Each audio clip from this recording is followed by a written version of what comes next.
Welcome to the Rap Soul Podcast, where we dive deep into the world of music that moves our hearts and gets our feet tapping. This is the intersection of rap and soul music from the 80s, 90s, and 2000s. We appreciate you for listening. Share this podcast with a friend or family member who loves music as much as you do. The podcast is hosted by 12 Kyle. Next up, the Rap Soul Podcast. Welcome to another edition of the Rap Soul Podcast. I am your boy, 12 Kyle. I want to thank you all for tuning in as you do each and every week. Again, this is the Rap Soul Podcast. This is the intersection where we have discussions about music and artists from the 80s, the 90s, and the 2000s when it comes to hip-hop, rap, soul, and R&B. Simply put, folks, this is the best music podcast that you've never heard until right now. Again, I want to thank you all for tuning in as you do each and every week. Shout out to everybody checking in on YouTube. On this episode, we're going to talk about hot takes, specifically hip hop hot takes. As you can see, or maybe you can't see if you're watching on YouTube, I will not be doing this show alone. My guest tonight is one of my boys, one of my partners. He hosts one of my favorite podcasts. It's called Budden Saved Our Marriage with his lovely wife, Queen Jerm. My man, King Jerm, is in the building. Jerm, what up? What's going on, 12 Kyle? Right now, I'm recording from an undisclosed location, so, because the nigga got warrants. So, but hey, thank you again for having me here. This is something straight down this is in my wheelhouse right here, man. Because I got some hot takes for the people today. You clearly do, because folks, listen, me and Jerm talk. We either talk or text every day, right? And we were on the phone the other day, and he started this. He actually came up with this idea or gave me this concept based on a hip hop hot take that he had. Now, folks, before I tell you and divulge what his hip hop hot take was, hip hop hot takes are just that. They're hot takes. They're unpopular opinions, as some might say. But because Jerm and I are people who know hip hop, we're entitled to our opinions because, everybody has an opinion. And so understand that we're not trying to change anybody's opinion on these on these subjects that we're going to talk about. And be clear, you can't change our opinions on what we're going to talk about tonight. But I just wanted to give you that disclaimer because I have no idea what he's going to say except for one thing, and that's where we're going to start. Jerm, please tell the people the hip-hop hot take that you gave me the other day when we were on the phone.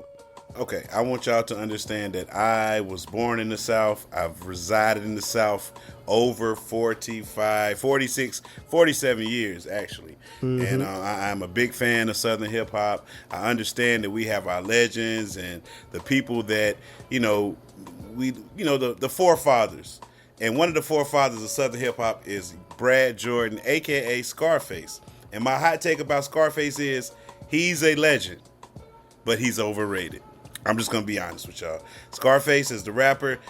Hey, they say he tells the greatest stories and all this. And hey, if that's what you believe, that's what you believe. Me personally, mid at best. Now, when he was with the Ghetto Boys, great collective, solo artist, he got a couple of good songs. But people be putting Scarface too high up on the list. And that's my hot take on that one. I mean, this is clearly a hot take because, as many of you know, Scarface is one of my favorite MCs of all time. I've got him in my personal top 10. I think he's probably one of the best, if not the best, Southern MC. And Scarface and I go back a long way. Like, I remember starting to listen to Scarface, I want to say like 89, 90, way back then when he was with the Ghetto Boys. And, we used to call him Brad. He was action.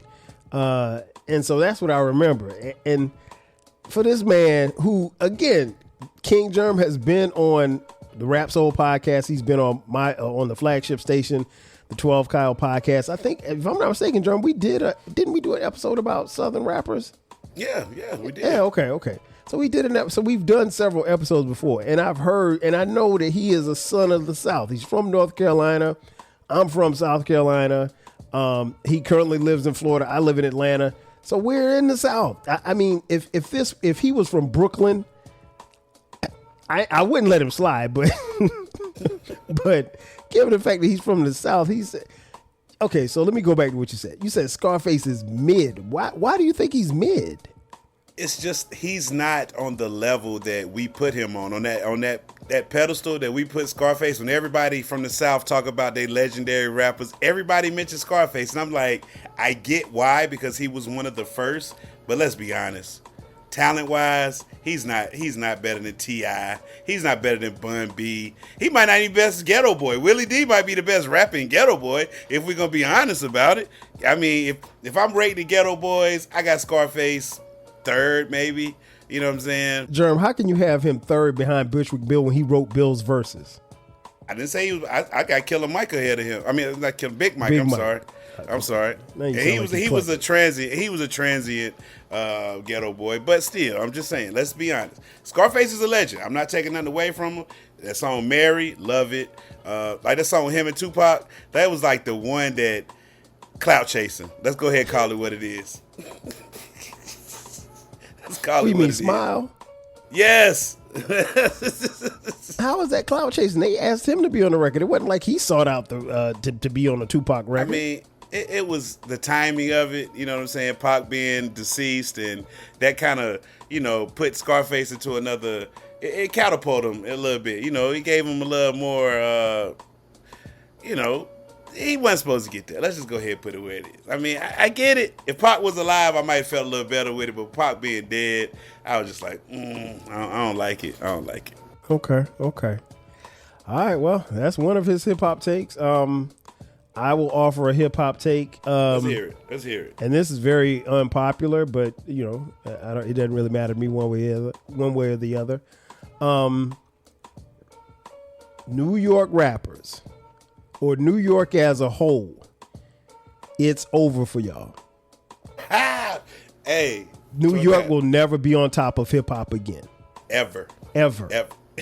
Y'all lost it in like 97, 98, and y'all ain't seen it again. 50 came back. Yeah. 50 might have been your saving grace. 50 was the one to try. And by me saying this, I'm not saying that that there aren't great rappers from NYC, because there's a slew of them, and I love a lot of them. I am a kid who grew up on New York City rap. But that being said, New York has not held the crown for the better part of the last 20 plus years. And honestly, it's going to be back and forth between the South and the West at this point. But it's not coming back to New York. And part of the reason is like New York. And let me start by saying, maybe I should have started by saying this, because I'm sure that there's somebody from Brooklyn that's listening like, yo, I can't believe you fronting on us, son. I love New York City. I was born in New Jersey. I am a diehard New York Giants fan. I'm a diehard New York Yankees fan. That being said, it's over for New York hip hop as far as their dominance. Now, will you have great MCs? Of course. New York has more greater MCs than any other city. But that being said, it's over, man. They're not coming back because, for one, New York, as far as the hip hop community, isn't unified, and they'll never be unified. The South, for the most part, has always been unified. The Midwest, kind of, sort of, they kind of click up in their cities, maybe not as a whole. Definitely out west, and when we talking west, we talking L.A.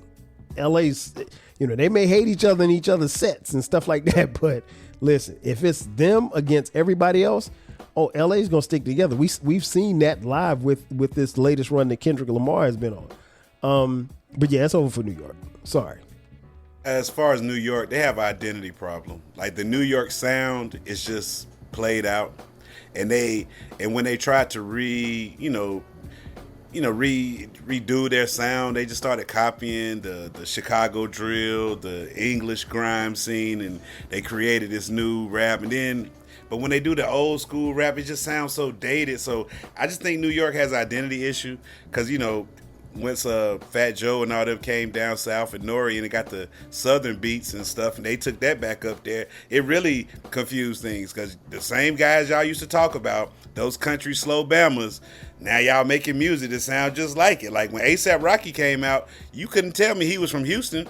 I'm just listening to his music. When they said, "Oh, he from New York," I said, "What? Are you serious?" Right. And so I just think New York needs to, find them a new identity if they can do that. But I don't see it happening because it's like they so stuck in their ways because we was the first to do it. This is the way it's supposed to be done, son. Not no more, man. Not no more. I agree. I think, and it's tough for them because you got to remember that's the birthplace of hip hop. Shout out to the Bronx.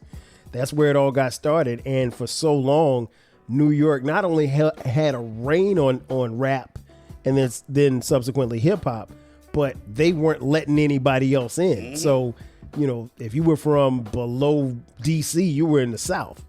And if you was below New York, you was from the South. If you was in Jersey, they called you. You're right.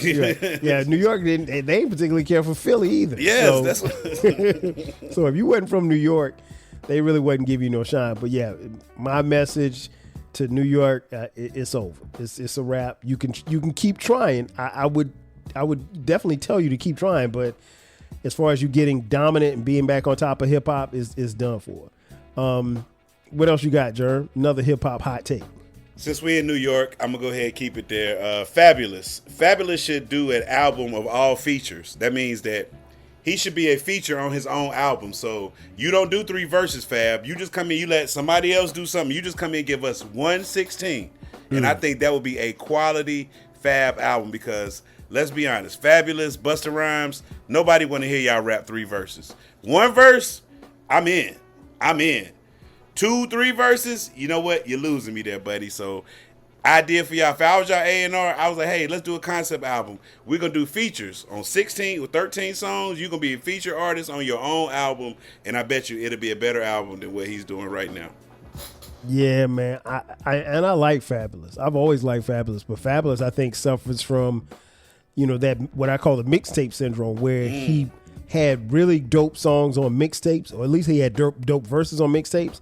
And he could make, like you said, a hot 16 for a mixtape, but when it came to making a full album, he just couldn't. Yeah. And it was him. I look at guys like him. Joe Budden was another one. I mean, listen, kids, there's a lot of you that know Joe Budden from him podcasting and being on Love and Hip Hop. Trust me, that old dude that you see on the TV, he can rap, or at least he used to. He rap his face off. One of the best lyricists I've heard in my lifetime, no lie. But for him to put a full song together and make a hit, I mean, and it's funny, Jerm, because it's like when you mention Joe Budden, outside of the social media sphere, it always comes back to Pump It Up. And Pump It Up was a good song, but it was still a good song. Yeah, it wasn't like, but he wasn't lyrical miracle on that, So I don't even know if most people have seen the greatness of Joe Budden or heard the greatness of Joe Budden outside of those of us who listen to hip hop. So I put Fabulous in that same category, man. And I like Fab. He's just, he's more known for, like you said, features. He's a great feature artist. He just can't. And I bought his album. The album was okay, but it wasn't like, I'd say like halfway through it just lost me. Every song was 2 verses too long. Holla Back Young, it was dope. I mean, he had a whole bunch of good songs on there, but it was just like that One Day song, One Day It'll Happen. Sorry. So that song, if he just would have cut it down, I'm telling you, Fabulous. Listen to me. 1 verse. Do something innovative. Yeah, I feel you on that. My hip hop take. Drake. Drake is a very good rapper. Very good rapper. He's a pop star, but he's a very good rapper. My hip hop take is that Drake could never be considered one of the GOATs. And the reason being is that he's admitted to the fact that people write or have written for him. In my opinion, you can be phenomenal as far as an artist, as far as performing, but as an MC, nobody should ever write a rhyme for you. And from what we've been told and what he's basically acknowledged is that Drake has a team of writers. Now, again, it doesn't prevent him from delivering the raps because all jokes aside, Drake can rap. And when he gets really, really busy, Drake can get down. I mean, I know people have really chosen sides as far as him and Kendrick in this battle or whatever, and rightfully so. But which I don't think was fair because I don't think lyrically he could compare to Kendrick. Now, popularity wise, there's no bigger hip hop artist than Drake. But again, he's a pop star, so he's not a lyricist. And again, I don't think he can be considered in the GOAT conversation because he doesn't write his own rhymes. I agree with you on that one. I mean, Drake is one artist that I say doesn't have a classic album. And, I mean, which is nothing wrong with that. Well, like, no, he doesn't. He doesn't. I'm like, trying to think. No classics. What was it? If you got to think about it, it's not no classic to a cat. What about the one? To a cat, it's not a classic. This is too late. It's not a classic. That's not a classic? Okay. No, he has no classics. So I agree with you on that. And he can't, that GOAT category, I mean, that's subjective, but for the purists, no, he couldn't be in it because just like you said, if it comes out that, Jay-Z had a ghostwriter, that's going to damage the whole foundation for all the whole Avengers. They ain't going to know what to do. And listen, if somebody found out that Jay-Z had a ghostwriter, it'd be a whole bunch of people jumping off bridges and out off mountains and stuff. I named my son Sean Corey. What do you mean? Yes, I can't put him in the GOAT conversation. You got another hip hop hot take. Let's keep it in New York. Uh-oh, there's a theme here. No, not really. It's just it's gonna seem that way, but it's not a theme here. AZ couldn't live up to hype after the verse on Life's a Bitch. I'm gonna be honest with you. He rapped so well on that verse that people thought he was next up. Like they thought he was gonna jump Nas. They like, oh, hey, this guy AZ. I know y'all think Nas is nice, but this guy AZ, he's gonna be the next one. And I think because that verse, he spit everything he had in that verse, and he could never live up to the hype behind that verse. That's why his career never took off. Now people gonna say, hey, AZ had a good career. He did Do or Die and all this. Let's be honest. We wanted Life's a Bitch AZ. We never got Life's a Bitch AZ again after that, ever. Well, I can't agree with that. I think AZ he's been solid. I think the problem is I don't know if he ever got the push that he would have needed from his record label to push his albums because he's made good albums. Of the album, and I can't say that I've heard all of them. I know like his last two albums I've heard here recently in the last couple of years, at least when he put them out. They're dope albums. Now, to your point, he's not delivering he ain't on the same level he was on that track, Life's a Bitch. But I mean, that was literally like 30 years ago. So I could make a case that, Nas ain't rapping like he was 30 years ago, but who is? That's the bigger issue. So yeah, I can't agree, but I get where you're coming from. I ain't gonna give you a whole bunch of pushback, but at least I will say this much: at least you know who AZ is, because trust me, there's probably a handful of people who are listening right now that like are trying to figure out, or they're Googling who AZ is. Yeah, it's that guy on Life's a Bitch. The first guy you hear rapping, it's him. Right? Yeah, that's him. That's him. Let's see, another hip hop hot take. I'm gonna go to an album. My Beautiful Twisted Dark Fantasy by Kanye West. Not as good as people make it out to be. Oh, the under 35ers about to get you 12. Listen, they can get me, and they can get all this smoke. That album, I mean, go back and listen to, because I didn't particularly, I thought it was really good the first time I heard it. Mm-hmm. And then I went back and, and I kept listening to it or whatever. And then after a while, I was like, and then you know how it's almost like a toy. You put the toy down as a kid, you get the toy and it's brand new and you're having fun with it. Then you put the toy down and you come back a couple of days and you ain't having as much fun with the toy. Mm-hmm. That's how that album was for me. And then maybe about 2 years ago, I was like, you know what? Let me just put all BS aside. Because me and my homie Matt, shout out to Matt, we were talking about it. I was like, let me go back and listen to it. Maybe I was being a little harsh on Kanye, and I was being, dealing with his personal stuff and not liking Kanye as a person as opposed to his music. And I said, okay, let's put all biases aside and listen. And I listened to it, Jerm, and it wasn't that good. I mean, it was. Well, no, let me say that. Let me not say that. It was good, but it wasn't as good as they make it out to be. They make it out to be like the best thing since sliced bread, and it wasn't. And I tried to put myself in the context of which it came out, so that way you're not listening in 20, 25 years. You're listening in whatever year. I think it was 2002. I think. But no, It's not as it was. If I'm not mistaken, they gave it 5 mics. It's not a 5 mic album. It's a. This album was voted the best hip hop album of all time. Hey, it must be like you said. It must be them 35 and under. I mean, the people, they say that is a hip hop masterpiece. They say they have so many glowing reviews about the album. Now listen, I don't think that's. I mean, it might be. The Kanye people say that's his best album. I don't feel that way. I feel more of The Graduation might be his best album. My Twisted Dark, whatever that is, it was a little too dark for me. Does it have some good songs on it? Yes. Mm-hmm. Has a couple of my favorite Kanye songs. Runaways on there. I don't know if Flashing Lights on there or not, but I think Flashing Lights. You like Runaway? Runaway? Oh man! Oh. Toast to the assholes, toast to the douchebags. That speaks to me, bro. That speaks to me. Like, what? Wow! I love that song. So, but yeah, I don't think the album is that great. But the people that was in college or the youngins around that time, they have affinity for the album like no other. Like so. Woo! You might get some smoke for that one, too. And I'm here for the smoke. I am here. I'm here for all the smoke because it and I could listen to it tomorrow. I'm not above listening to it tomorrow, and I'm still gonna feel the same way. It's just not. It's not as good as they made it out to be. Is again, be clear. What I'm saying, it's a good album.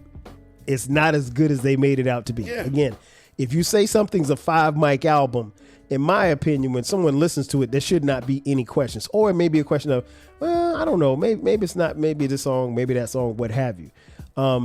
You should be able to debate a 5 mic album in keeping it at 5, or maybe at the very least pushing it down to 4.5. And you're still within a variance at that point. But if you go from 5 to 4, then it's not as good as people made it out to be. So I'll bring all the smoke. I'm here. I ain't running. I ain't ducking. I'm running up the chimney. I want all the smoke.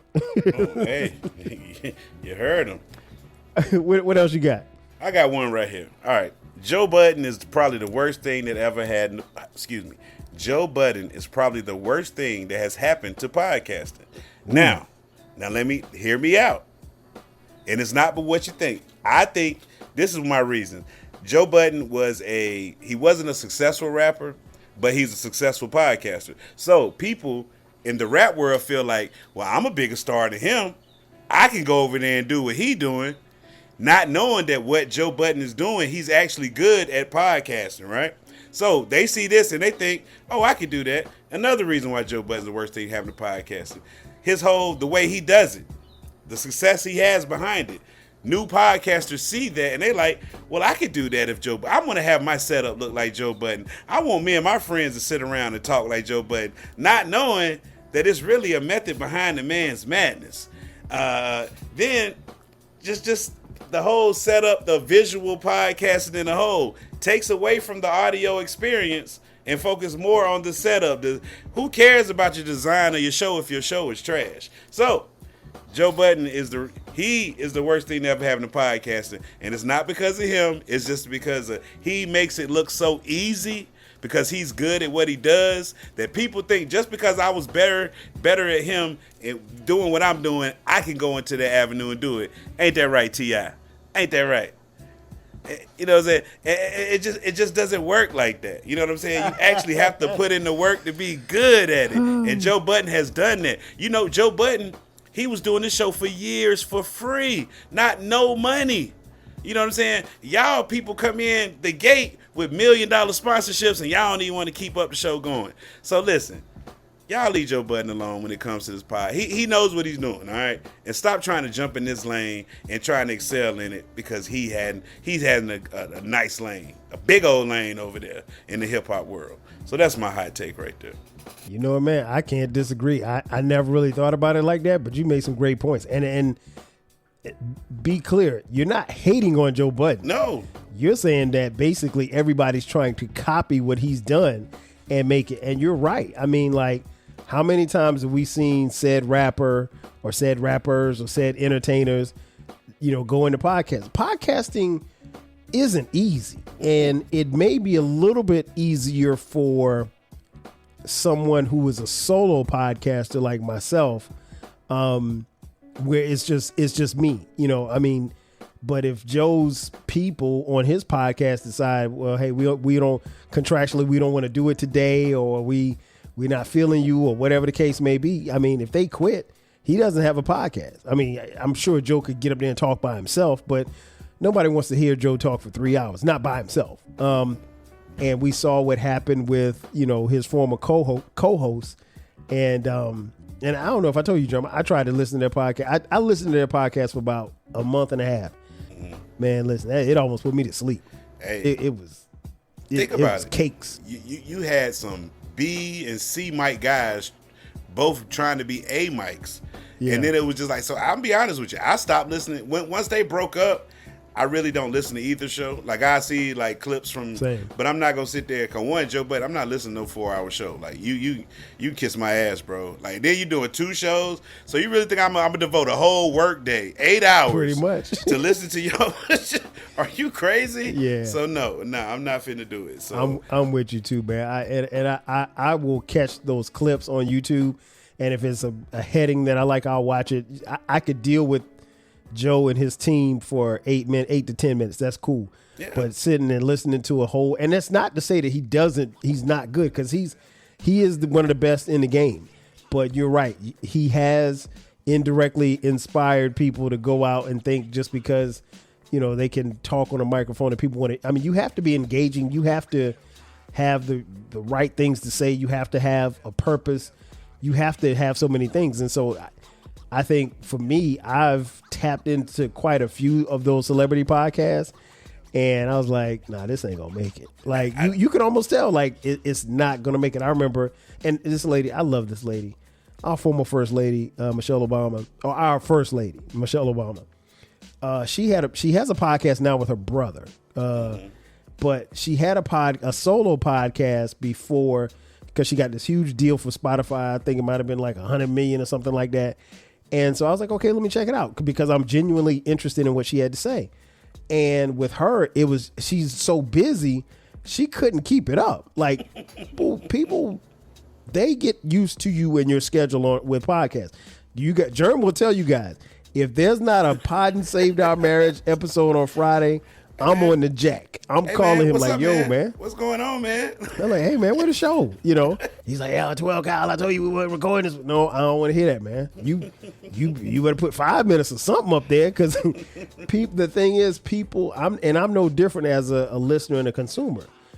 We have our habits. We have, you know, certain podcasts that I walk to when I'm outside of walking each day and working out. You know, you put someone's podcast on, and even if you just say, hey, I'm gonna take a walk, I want to walk until the end of this podcast. That's a goal right there, and that's this is something I think is easily attainable. But even get back to Joe Budden, I think you're right. I think he's set the bar very high. Everybody can't jump across that bar. No, they can't.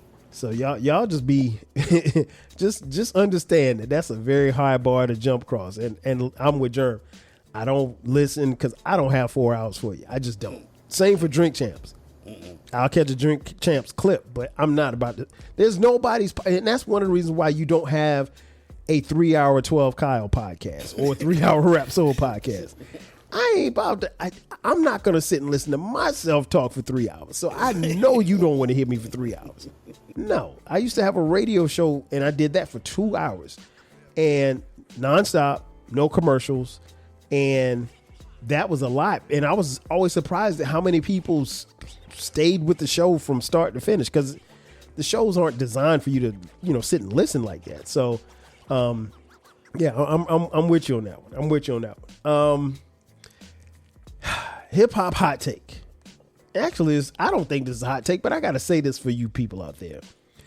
Record sales or extreme high streaming numbers doesn't mean that you're good.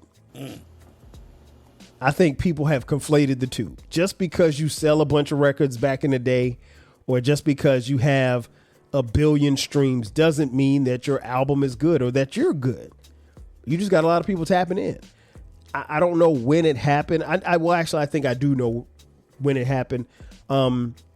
We really started to pay attention to sales when it became about sales, and it became about sales because of two people. 50 Cent and Kanye West.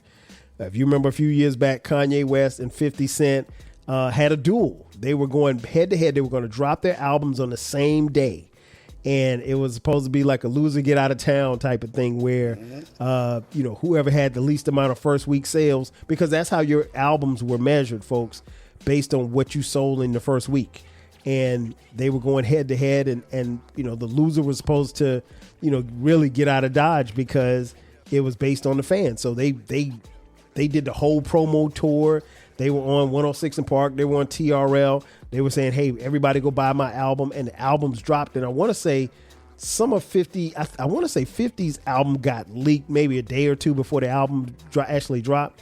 Kanye beat him in record sales, I think it might have been, and I'm going off the top of my head.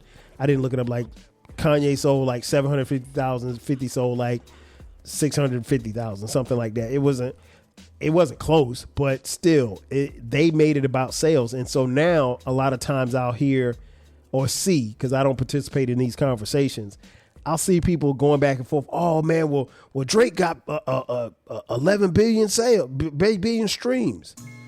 Kendrick got 5 billion streams. That stuff doesn't matter because, as we all know, one, nobody can tell you how much a stream actually pays you.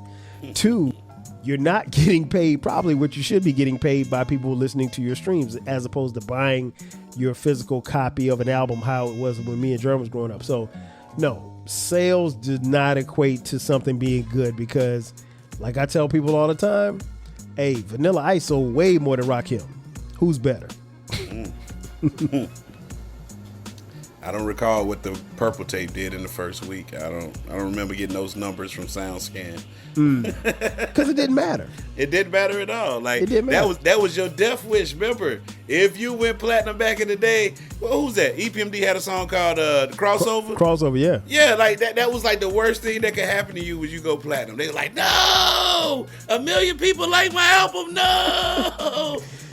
Yeah, I mean, like we saw that with Hammer. People used to clown Hammer because he was successful and he was quote unquote selling out. I mean, like that's what but now the things that Hammer got clowned for, people do every day. They want that. Like Right. you go to a show now and you won't sell out, they on the internet clowning you. Mm-hmm. You got to cancel your tour because the sales is low. Sales is low.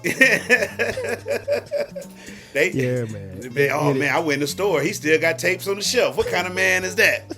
He ain't even selling no albums. I see your stuff still in the store. That was a diss back in the day. Yeah, that was a diss back in the day. But now, yeah. So just for the record, record sales and album streams, no matter how many you have, doesn't mean that you're good or bad. Because just because something's popular doesn't necessarily mean it's good, and just because something's good doesn't mean it's necessarily popular. So take that for what it's worth. What else you got, Jerm? Well, this is kind of Midwest. I'm attacking everybody. All regions are getting hit today. All regions are getting hit. So this is a Midwest thing. I don't care how fast you can rap, it's still trash. Bone, Twista, Mystical, Jay-Z, all y'all fast rapping niggas, stop that shit. That shit garbage. It doesn't show me anything. I don't want to hear that. Eminem, that Rap God song. What are we talking about? Like great. You got great you can hold your breath and breath control and all that. That's great. But that music is trash. Nobody want to hear that fast rapping stuff. I mean, when I first heard Bone, I was just like, my little brother was like, oh man, these boys so dope. I was like, no, they not. They garbage. I did not like it. I didn't like Tongue Twister when he first came out, rapping in the little hot. I didn't like Tongue Twister. I didn't like none of that. I don't like none of that do or die, that all that. No, didn't Pope like Pimp. that Pope Pimp. No, don't like it. Keep that stuff. Hey, well, you about to make the whole Avengers mad. You know, Jay-Z, that's how he got his start. He was rapping fast. He stopped, didn't he? Because he said that shit trash. Yeah, Jay. If you didn't know, kids, Jay-Z famously was a fast rapper when he first came out, and he stopped rapping fast because he couldn't get a record deal, and the thought was that record labels wasn't feeling him because he was rapping fast, and they couldn't understand what he was saying, or at least they thought the fans wouldn't be able to understand. Okay, Jerm. Okay. He came to the high school and rapped Original Flavors when he was with them. Wow. I was just like, wow. If you want a podcast where culture, conversation, and life collide, where you get insightful commentary, engaging discussions, and a fresh perspective on everything, then you need to listen to the 12 Kyle podcast. Hosted by the one and only, yours truly, 12 Kyle, a voice that you know and trust. This podcast will bring you thought-provoking moments, compelling stories, and a whole lot of fun. Whether you're a first-time listener or just tuning in, each episode promises to be something new and exciting. So sit back, relax, join 12 Kyle, myself, and my guests as we break down the world around us and give you stories that you've never heard before, from nostalgic throwbacks to everything in between. The 12 Kyle podcast is a front row seat to this conversation. Subscribe now and never miss an episode of the 12 Kyle podcast, where the vibe is always real and the discussion is always worth your time. Are you feeling nostalgic for the golden eras of rap and soul music? If so, tune in to the Rap Soul podcast. We are your weekly journey through the 80s, 90s, and 2000s, spotlighting the music and the hidden gems that shape the soundtrack of our lives. From the powerful beats to the soulful melodies, we bring you the best of the past with fresh insights and stories. Rediscover the music that defined a generation. Subscribe to the Rap Soul podcast and enjoy the vibes.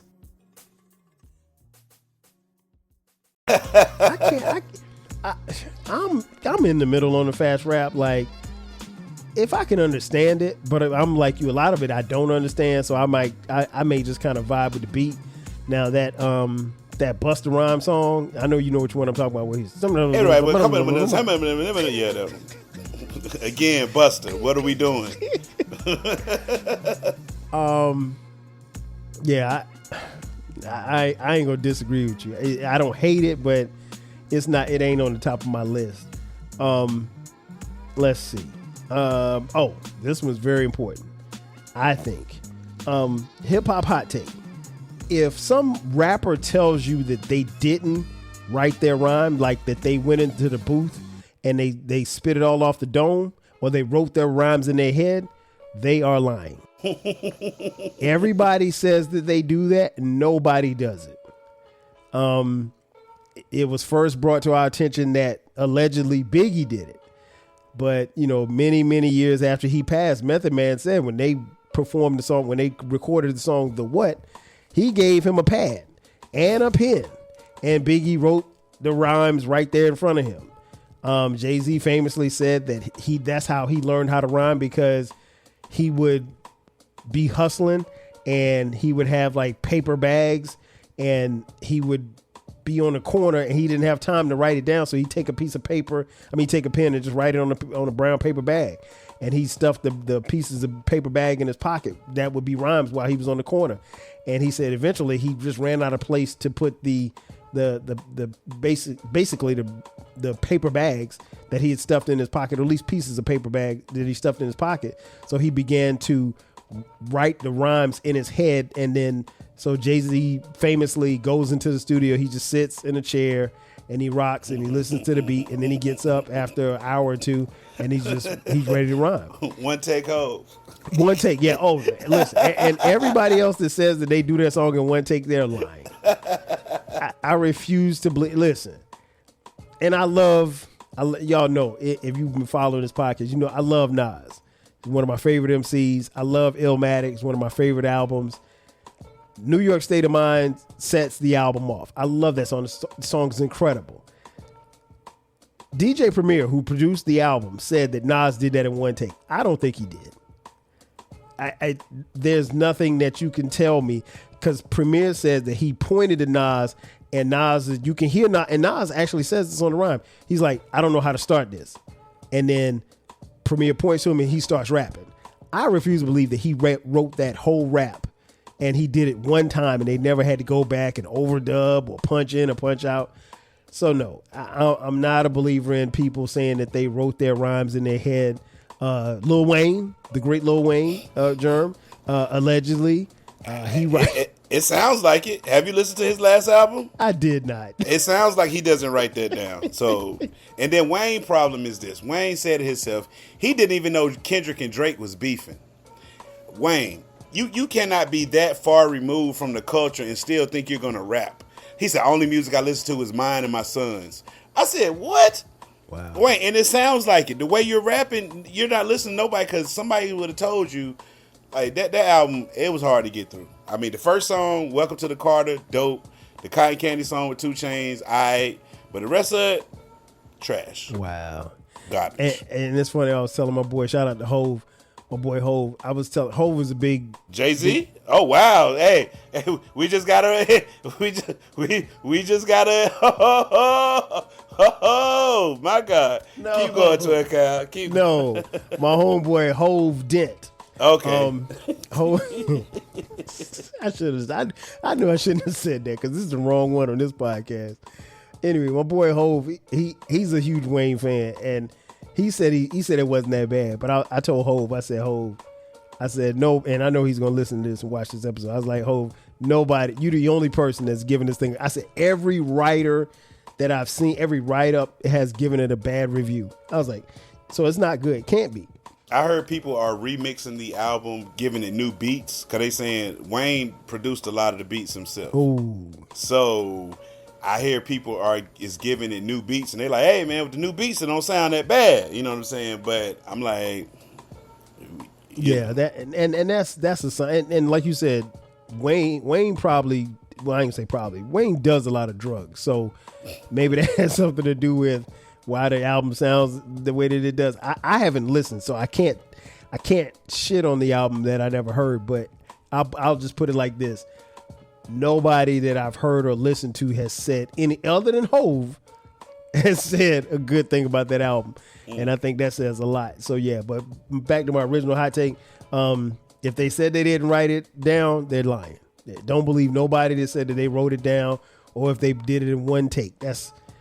I'm not going to say it's impossible, but it's not likely. And it's become something that, it's kind of like folklore. So now we're in a space now where particularly albums from the 90s and the 80s, we're getting documentaries or we're getting these conversation pieces about how these albums, as these albums are hitting their, 20, 30, 35, maybe 40-year mark, we're hitting, we're getting that point where people want to know more about the album. So you mentioned Purple Tape, Only Built for Cuban Links by Raekwon.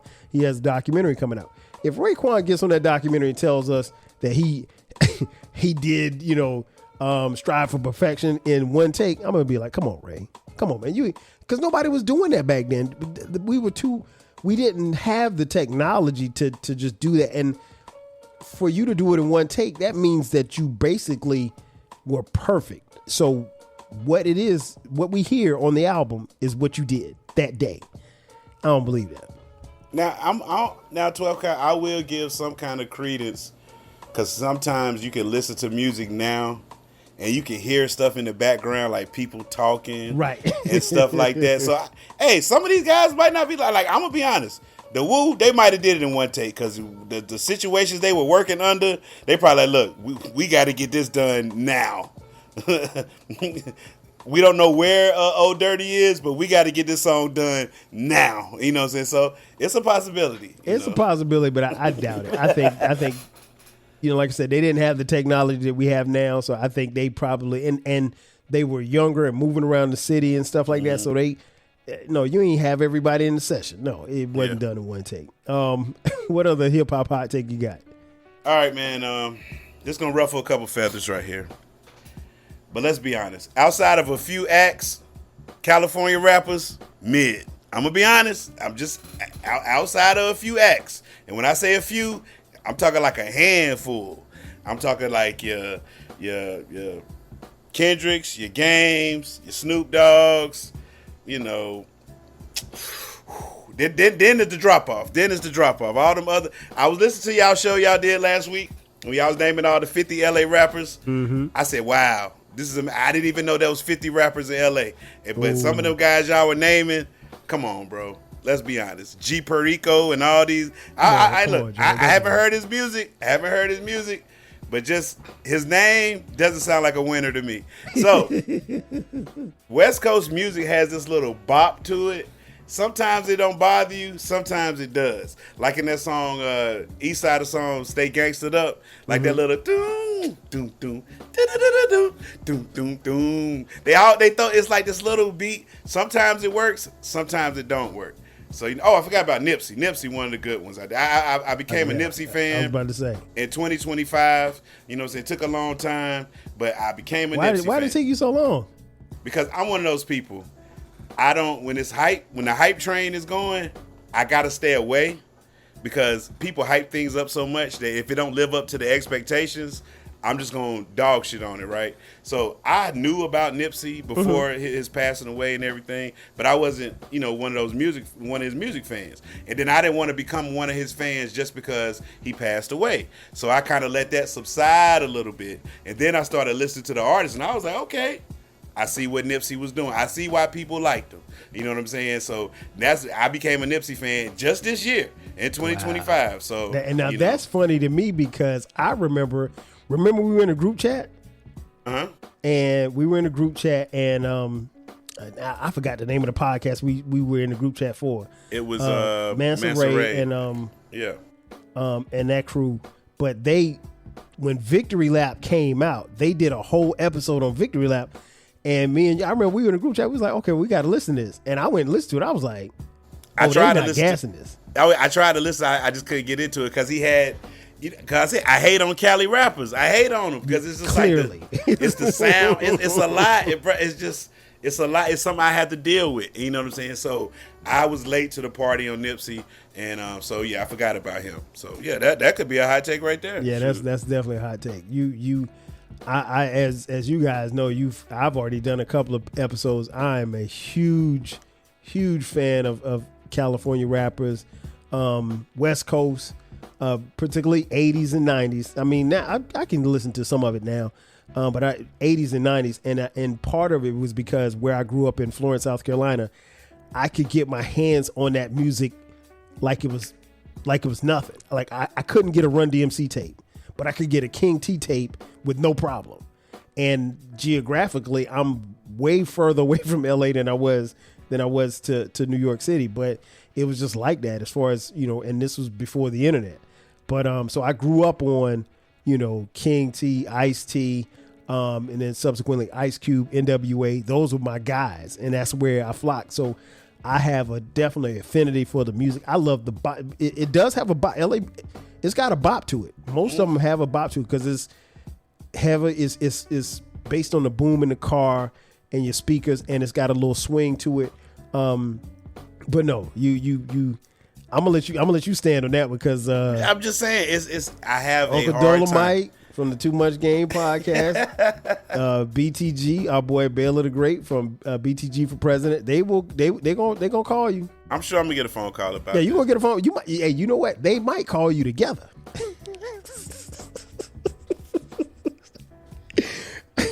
In fact, I might need to send them this clip too. I'll be wow, that's crazy. But can I add a part 2 onto that? Go ahead. Texas, y'all on the list too. It's a lot of y'all garbage Texas rappers too. I'm gonna be real. I mean, you already shit on Scarface, so yeah. I mean, Slim Thug, you another one. He get too much credit. Like Slim Thug, trash, bro. Let's be honest, man. If Slim Thug if he didn't have the song with T.I. and Bun B, we wouldn't care. If he wasn't on Still Tipping, we wouldn't care.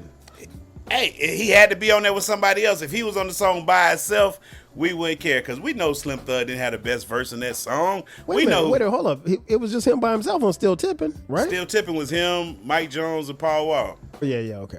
I forgot about that. Yeah. I remember his verse, but yeah, Paul Wall was good. You don't like Paul Wall? Heck no, that's a whole nother show we could have right there. Paul Wall was garbage. I ain't even gonna ask you about Mike Jones. Another trash rapper. Like it's Mike Jones is one of those seasonal rappers where they be hot one year, then the next year, like where is Moneybagg Yo at? He was hot Fish Grease, where's Moneybagg Yo? The Boss Man D-Lo, what's the big guy now? Big X the Plug. All these rappers will be gone next year because we're gonna move on from them. And Mike Jones was one of those seasonal gimmicky rappers. Said the same. Mike Jones really got over on rap. That man only had to really write 8 bars because the other 8 was just him repeating what he said in the other 8. Mike Jones put his phone number in the raps. Bruh, hey, greatest. Look, trash rappers have the best marketing strategies, and that right there, that phone number thing, because everybody still remember that number to this day. Like, you know what I'm saying? What is it? 281-330-8004? Like, come on, man. Everybody remember. I wonder if somebody had that phone number now. That's his number. Like, I'm pretty sure he don't answer, but that's his number. Oh, he better not answer. I know that number still probably get called every day. I think back in the day when he said when he did that, he got like a phone bill that first month. It was like $6,000. Damn. You know what I'm saying? Because people just it wasn't free phone calls like it is now. So so he said the bill was crazy. So he worked out a deal with Verizon, whoever his phone people was, Sprint at the time, and they they made something happen. But yeah, that's another thing. Texas rappers, I'm not sold on y'all. Some of y'all can't rap. And then Texas beats make it real easy for them to rap. If you think about how slow that beat is, you have so much time to think. Like anytime I'm freestyling, I'll throw on the June 27 beat, and I can rap for 6 hours on that beat because it's just so. It just make it so easy. Texas niggas, y'all getting over. We see what y'all doing, bro. Wow. Y'all not slick. King Jerm, boy, they're gonna be coming at your neck. Just Hold saying, on, okay, man. I gotta ask. Bun B, Pimp C. I said most. No, Bun B, Pimp C, the exception. Okay. Then, like I said, then the drop off. Then you got the Scarfaces and the other people like that.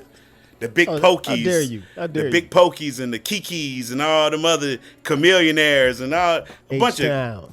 Yeah, and look, in Dallas rappers, y'all even worse. Let's not even. Y'all sound like y'all speaking a whole other language right there. Yeah, like that's going a little too far for me. I don't make it to Dallas. I got a spot out in Houston, but I don't make it to Dallas. No need. Yeah, I'm gonna stand away from that. I'm gonna let Jerm. I'm gonna let Jerm be on that island by himself. I got love for Texas. I'm gonna be out in Texas soon, so I'm rolling. You gonna still be able to get your Trill Burger, man. Don't do that. Hey, listen. As soon as I land, I'm going to Trill Burger. I ain't even going to the hotel. I'm going straight to Trill Burger. That's what's up. Let's see. Hip hop hot take. Jay-Z has not produced a great album since American Gangster. Damn. That's the last one. And I think I posted it in the group chat, the link, and I don't know how true this is, but it seemed to be from a credible source. And the tweet read that it's rumored that Jay-Z could possibly be the headliner for the Super Bowl in 2026. If I'm not mistaken, Jay-Z's company, Rock Nation, I think their deal is up with the NFL next year. So it would be a perfect swan song for Jay-Z to be the headliner. The problem with that is if you make Jay-Z the headliner, that means one thing, Jerm. He's going to make another album. And he shouldn't. He is in 444. I don't know what y'all see in 444. I thought I was being difficult. Me again, shout out to the homie Matt. Matt hit me up one day. He's like, yo, man, I think you should go back and listen to 444. I was like, you know what? Okay, I'll do it. So against my better judgment, I was in the car, Jerm, so I wasn't disturbed or anything. I'm listening. I'm like, no. Like, this ain't the same dude, man. And I get it, man, but Jay-Z has not been the same since he got married and had kids. And I mean, maybe you could say the same for 12 Kyle. Maybe I ain't the same that I was, since I got married and had kids. Maybe I fell off. I don't know. But I'm not making albums. And by the time you heard my first episode of my podcast, I was already married with kids. So I don't know. So I can't say that I fell off. But this dude, he ain't the same, man. And his subject matter is aside, the flow just ain't there. Jay-Z, I've said before, Jay-Z is the guy he's that guy that used to average 30 points a game. Now, he probably averaged like 18. And every now and then he can get you a triple double, Jerm. He can get you a 30, 10, 12 game. But that's every now and then. And so I hope that this isn't true. Again, it's only rumors and speculation, but you heard it here first. That's the rumors that he's going to be the halftime show for the Super Bowl next year. And if that happens, we're almost guaranteed that there's going to be a Jay-Z album between now and then. And that shouldn't happen because he has not delivered a great album since American Gangster. And some people don't like American Gangster. I think American Gangster is really good. But Magna Carta, Holy Grail, I don't know, whatever came after that. 3, yeah, that wasn't that good. Yeah, Blueprint 3 was terrible. Yeah, it really was. I think my favorite song. No, what was that? What was the one with the red album cover? That's Kingdom Come. Kingdom Come. I like the song with him and Beyonce. That's about the best. You like Hollywood? Yes. Oh my God, that's a hot take right there. You are the only person in America that like that song. I love that song, man. That is, Jay-Z and Beyonce got some of the worst songs together. They do. Like Ape Shit, probably their best song. You know what I'm saying? You like that? I ain't like Ape Shit. Beyonce flowed on that man. Beyonce, she carried Jay-Z on that Carter's album. Like, I don't know. That's the thing. When your wife is out rapping you on an album, and that's sad right there. I felt bad for Jay-Z. I felt bad, but so yeah, I think it's he should have stopped already. But I think if this is true, and I don't know where she was performing. Excuse me. She was performing last night, I think, or this past weekend at the time of this recording, somewhere in Paris, and he came out and performed with her a couple of the joints that they got together, and that's cool. But yeah, I ain't trying to see Jay-Z on the stage no more, man.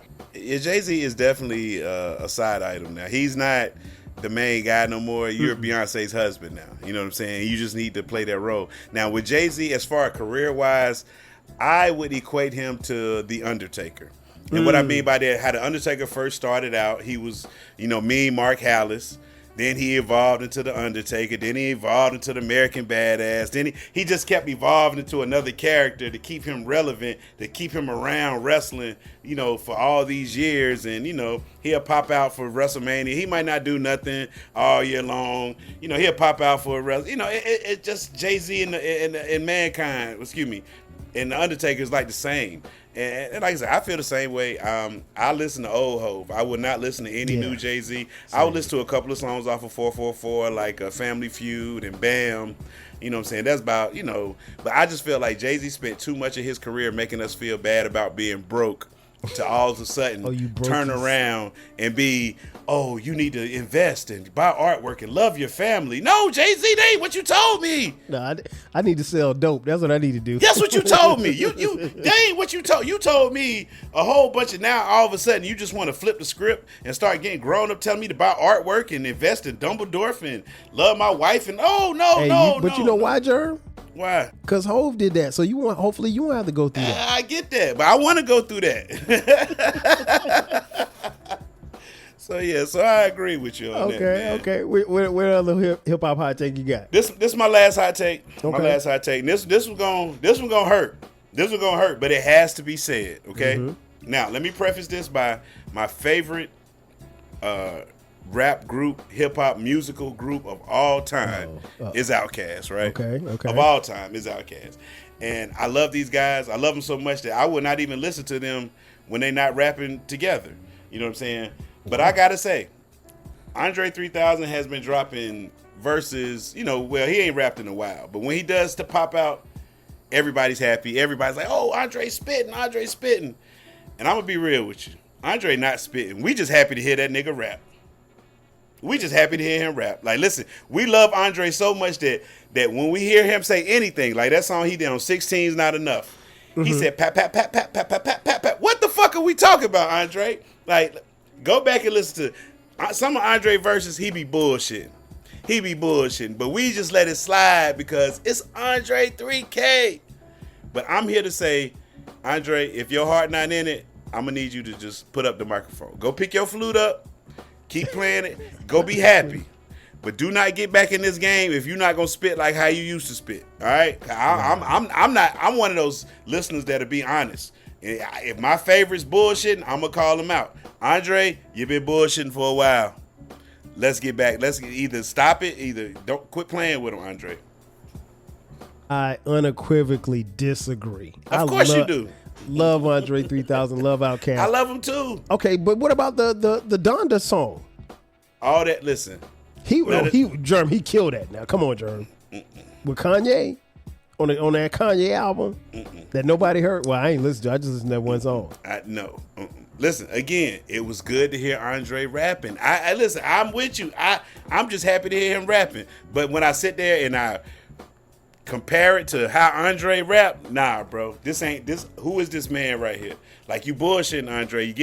You're mailing it in. You're mailing it in, Stacks. I think you're being harsh. I mean, Kendrick said, bing, bop, boom, bop, boom, bop, bam. Oh, don't let me. Whoa. Hey, I can take it back to the West real quick. Kendrick, all delivery. Y'all caught up on delivery. It's not, if you look at it, if you read his lyrics, it ain't nothing great there. But when he get that, when he start doing all that, y'all lose y'all mind. They be like, oh, Kendrick spitting. We got to clip that right there. Yes, clip it. Because I'm going to be honest with you. Kendrick is all delivery. It's not, if you read his lyrics, some of his lyrics, like that song he had with Pusha T, that Nostalgia. Now, yeah, that's that. I still think that was hard. That might be Kendrick's best verse. No, like, because he was his best verse. You find me another Kendrick verse better than that. Oh, I find you a bunch of dope verses. Okay. Oh, hey, you can't say a bunch. You can't say that. Listen, bruh. Nah, Kendrick, I can't let you shit on K-Dot. No. I ain't shitting on him. I'm just saying it's all delivery. We caught up on delivery or flow, as y'all want, or y'all want to call it flow. His flow, his delivery, it's different on every song. I can appreciate that. That's the point. That's what get us caught up. It ain't the lyrics. It's all the thing. He is the male version of Nicki Minaj, and y'all don't want to admit it. I can't wait to. And that same machine that was behind Drake is behind you now, Kendrick. You got the machine behind you, buddy. I can't wait till Baylor and Dolomite hear this one. I'm just saying. The group chat gonna be going crazy. Because we have a group chat. It's me, Dolomite, Jerm, and Baylor. And I can't wait. I cannot wait. I don't agree with anything he said. Send all hate mail to King Jerm at gmail.com, podsave.com. Send all the hate mail there. I'm not standing next to you on that one. Last one. I'm gonna end on mine on this one.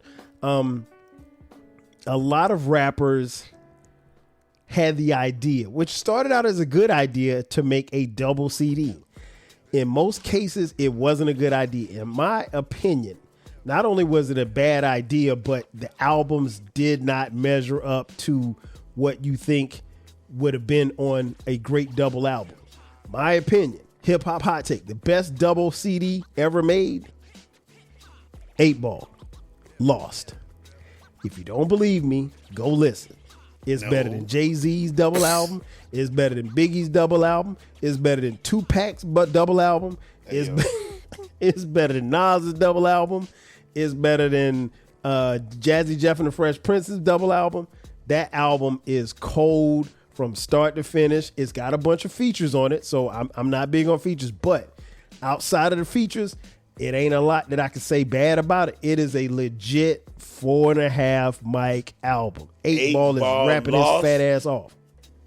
8 Ball Lost. The best double album. Best double album ever. Yes. That's a hot take. You ended it with the hottest of hot takes. Listen, like that's on the Scoville chart right there. And that's nobody hot. will confuse 8 Ball with, again, being better lyrically than Biggie, Jay-Z, Nas, or none of them, or Pac maybe. Well, Pac's not a lyricist, but that's another story for another day. But yeah, as much as people love All Eyes on Me, I say this almost all the time when we get into a doubles album discussion. If All Eyes on Me was a single disc, if he took the majority of the dope songs that's on disc 1 and like half of what's on disc 2, because the back half of disc 2 is not good. People don't ever want to talk about that, but that's a whole nother story for another day. But you take that and you make that one CD, Tupac possibly has the greatest hip hop album of all time. It was just that good. But every double CD has a lot of filter on it, and you can look at Life After Death, a lot of filter. People don't want to talk about it, but it's a lot of I understand that Life After Death is held in a lot of high regard. One, because it's a great album. It is a great album. But you got to remember, Biggie died right before the album came out. So there's a sentimental value, particularly for those of us who were alive when this album came out. There's a sentimental value that we've attached ourselves to this album, and I'm one included. Nas's double CD wasn't that good, relative, and I think Nas is a great MC. It wasn't that good. Nas got a double album. Yeah. That's a lost tapes. Not the lost tapes. It was. I know which one you talk about. I remember it now because it looked like I can see the album cover now. I just can't see the name of it. Okay. Jay-Z, The Gift and the Curse. Now Jay-Z got some smokers on that joint. There's too many songs, man. Way too many songs. 8 Ball put out a triple CD, and you said that's the. I'm still caught up on that. Well, the third CD is like a bonus. Yeah, it was like the Suave House remix and stuff like that. So, so I don't really count that. But he got credit for selling 3 CDs though, so that's that why. Album, go listen to that album. That album is fire. Or as the kids say, Play Away and all that. Play Away and all that's on there, sir. right? Backyard Mississippi, all of that. And my best friend's girlfriend. Man, listen. I still got TRU True to the Game over that. Master P probably got 3 albums better than that. 3 doubles. Master P is not in Loss's wheelhouse. Master P got a double album. What? He got like 3 of them. He was one of the TRU album. What you mean? He was doing it his own. He can do anything he wanted. And therein lies the problem. I think the TRU album was double. MP The Last Dime was double. Yeah, okay. I had the True album. That album was it's funny. Hey, totally got a double album. 12 Cow. Tread lightly. Listen, that album, Jerm, that album was good, but that album was way too long. It's about 5 songs with too many. I don't know, man. And Jerm, it had Silk the Shock on it. So I rest my case. What again? Oh, let me before we get out of here, 12 Cow. Silk the Shocker, y'all give him a bad rap, all right? Y'all call him the most trash rapper of all time. Now, Silk the Shocker, only problem was he did not know how to rap to the beat. So he rapped to whatever beat he was on, he rapped how that beat went. So if you want to be honest, Silk might be one of the most versatile rappers out there. Because he was like the old dirty bastard. He didn't have a father to his style. Listen. So he was more innovative than what y'all give him credit for. Listen, Jerm, if Silk the Shocker's older brother didn't own that label, he'd be the janitor. If he was trying to get signed to Def Jam, he would have got dropped. No. Hell no. Come on, man. And I got one more, and I promise this is the last one. Go ahead. Mamacita is not a bad song. That song is trash. I gotta say it. It's not a bad song. Listen, me and Jerm had this conversation already off air via phone call. Mamacita, which is on Outkast's Aquemini album, in my opinion, Mamacita is the worst song on that album. I don't even think that song should even be on the album. In fact, the conversation got so deep to where I had to ask Jerm, the young lady who's rapping on that song, what's her name again? Masada. I had to Google Masada, right? So I go to the Google machine and I Google Masada, and guess what I find out, folks? Masada appears on this song, and she is on no other rap song in her whole career. Cause she spit why mess it up? Cause she couldn't live up to. She didn't want to be like AZ and not live up to the expectations of the fire she just dropped. One, she was a dark stain. She was a doo-doo stain on a flawless album. And then 2, if you tell me that you rapped on a 5-mic album that got 5 mics in the source, so you rapped on a 5-mic album and you never rapped again in your life. That tells me that either your cousin was producing the record or maybe you were sleeping with the producer. I don't want to accuse it because I don't know who she is. She could walk in this room right now with a Masada jersey on and I wouldn't know who she was. But no, she was trash. Mamacita, Papa Dana. Oh my gosh, that was awful, man. That song is a perennial forever skip. And I love Outkast. Love that song. I love that album. That song is ash. Terrible. But yeah, in conclusion, folks, we just wanted to come on here and give you guys some of our hip hop hot takes. We know that you're gonna have a problem with a lot of what we said. We welcome feedback. Be respectful, because we will cuss your ass out if you're not. But we take on all the smoke. Before we get out of here, Jerm, tell the folks where they can find you and where they can find the podcast. But first off, I want to thank 12 Cal for having me in the studios again. I appreciate it. Anytime I get to come on your platform and chop it up with you, it's always good to talk to other men. You know, 'cause I sit there and do a podcast with my wife every Friday. Pod and Saved Our Marriage. You can find us on all DSPs. You can follow us on the Twitters at Pod and Saved, on Instagram, Pod and Saved Our Marriage. Come check us out every Friday after you listen to 12 Kyle, because he drops shows 4 days a week. So, you know, we got to get in where we can. You know what I'm saying? So after you listen to 12 Kyle show, come give us a listen, man. That's right, because this podcast will be out this coming Friday at the time of this recording. So it's going to drop the same day as Pod and Saved Our Marriage. So go listen to Pod and Saved Our Marriage and then come listen to this. Or if you hear Jerm for the first time, listen to this and go listen to Pod and Saved Our Marriage wherever you listen to this podcast. Of course, you know the Rap Soul podcast drops every Monday and every Friday at midnight. Follow us on socials, 12 Kyle, Rap Soul podcast. If you want to contribute to the podcast financially, hit us up, Cash App, $TWELVEKYLE. And also don't forget about the flagship station, my personal podcast, the 12 Kyle podcast, where we drop new episodes every Thursday and every Sunday at midnight. And you can find it wherever you find it or wherever you're listening to this podcast right here. And we're also on YouTube as well. Ladies and gentlemen, that's going to do it for us. So for my boy, King Jerm, I am your boy, 12 Kyle. We'll catch you guys next time. 5,000. Cheers. Thank you for listening. This concludes the episode. Be sure to subscribe to the Rap Soul podcast. You can find the podcast wherever you get your podcasts. Follow the podcast on social media. And feel free to continue this discussion on our Reddit page. More importantly, share this podcast with a friend or family member who loves music as much as you do. Until next time, 5,000.